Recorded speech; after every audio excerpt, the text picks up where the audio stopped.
In the world of sales, why do you have to role play? How does it help you? How do you beat your competition? And what do you need to know about it? I'm Sylvan Bell. I'm coming to you live from Sacramento, California on a perfect day to talk about sales and a perfect day to talk about you. Before we begin, find that subscribe button and click it.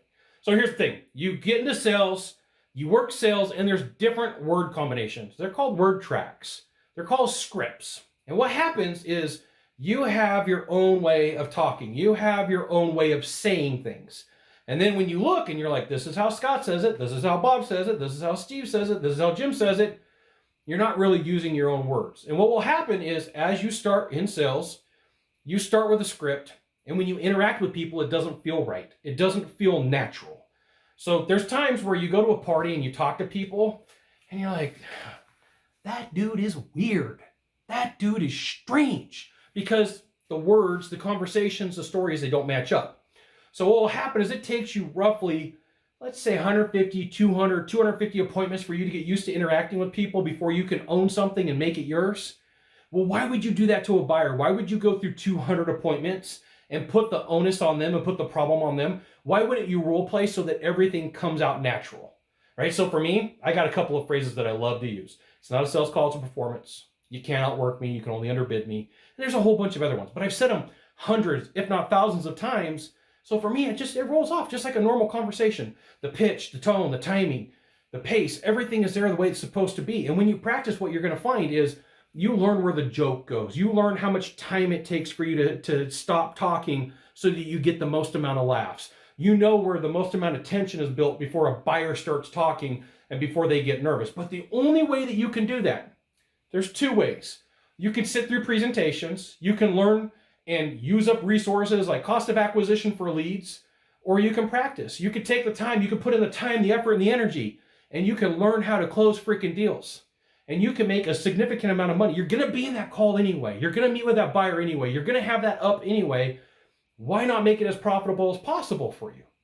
But salespeople, they don't look at it this way. They're like, I'm gonna look dumb, I'm gonna look silly. And if you watch enough of my videos, I talk about this a lot because I've been writing with salespeople, I've been working with them, and I want to give you the best opportunity. I want to see you succeed. We may never, ever meet in person. But here's the thing. As long as you're willing to put in the time, the effort, the energy, and actually take action, I believe in you. It may be hard, it may be difficult, it may be unusual to go through a sales process, but if you take all the training that you get and you do nothing with it, that's not on me, that's not on your company, that's not on your ownership group, that's not on your management, that's on you.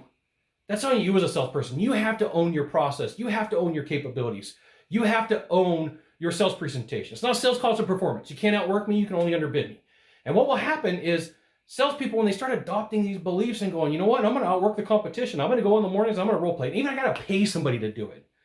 That little bit of money that you pay somebody for the rest of your life, like you're starting here, it's like interest in a bank account. And it just goes up. And you have the ability to close more deals.